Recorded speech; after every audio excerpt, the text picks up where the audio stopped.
It is both an honor and also my responsibility to join all of you this afternoon at the first ever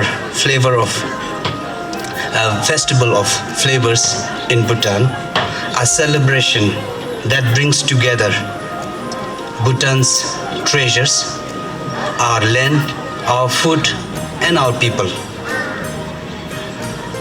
Food is not just a food.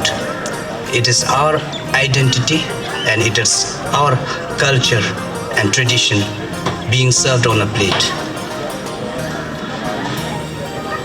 Our food tells the story of our mountains, of our rivers, of our farmers, and of our traditions. Every grain of red rice, every bowl of emadasi, every sip of suja carries the wisdom and resilience of our people. Today, as we gather here in Punakha, one of the most fertile and historic valleys of Bhutan, we are not simply celebrating cuisine, but we are celebrating a journey. The journey from farm to table, from soil to soul. Around the world, the food has become a powerful reason for people to travel. So today, tourists not only want to see the place, but they want to test it, they want to understand it, and they want to experience it. In Italy, people travel across the regions to enjoy pasta, olive oil, and wine. In Thailand, street food itself attracts millions of visitors. In Japan, some of the towns are famous for one dish, ramen, sushi, or wagyu beef. In France and Spain, villages are known around the world for their cheese, bread, or wine. So in these countries, food itself has become a destination and source of attractions for tourists. So therefore, I sincerely believe that Bhutan has the potential to do the same.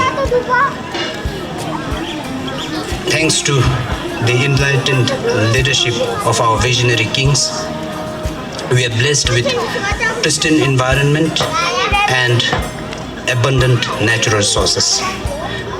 Within a span of barely 150 to 170 kilometers from north to south, Bhutan rises dramatically from 100 meters above sea level in the south to majestic Himalayan peaks over 7,000 meters in the north.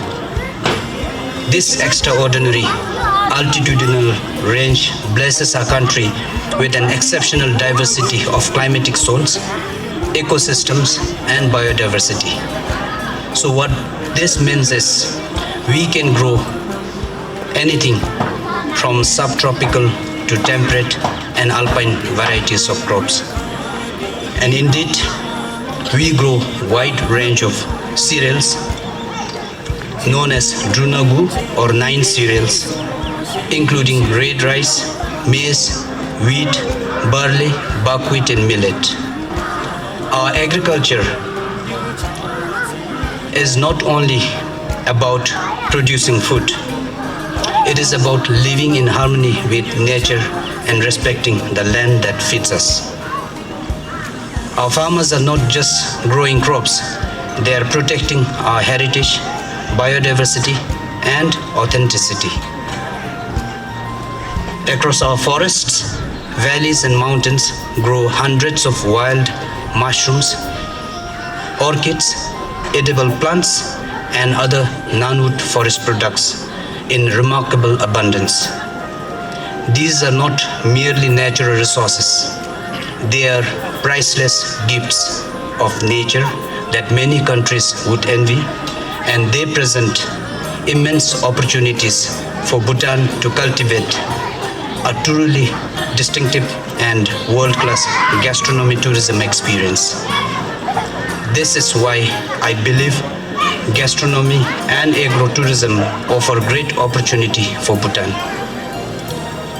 Imagine visitors walking through our paddy fields at a harvest time, learning how Bhutan's red rice is cultivated, picking fresh chilies from the gardens, joining families to cook or prepare traditional dishes over wood fire, and listening to the stories behind every ingredient. In that moment, tourism becomes more than just sightseeing. It becomes a living experience of Bhutanese life. For our farmers, this also creates new opportunities. Instead of selling their raw produce, it allows them to add values and earn more from their hard work. When visitors enjoy organic vegetables, buckwheat noodles, yak, cheese, or mountain honey, they are not merely tasting food, but they are sustaining Bhutanese farmers and uplifting rural communities.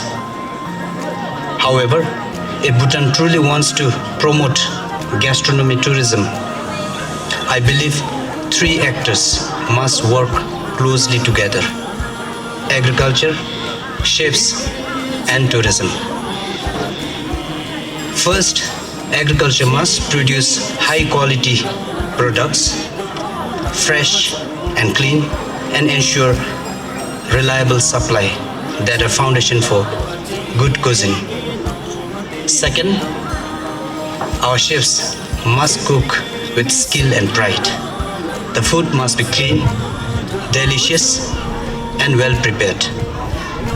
I believe cooking is not only about tradition, it is also about hygiene, presentation, and creativity. And third, tourism sector must promote Bhutanese cuisine properly and adequately. The world must know that Bhutan is not only a destination for mountains and monasteries, but also a place of authentic and unique food experiences. When our farmers produce quality ingredients, chefs create good food, and tourism promotes it well,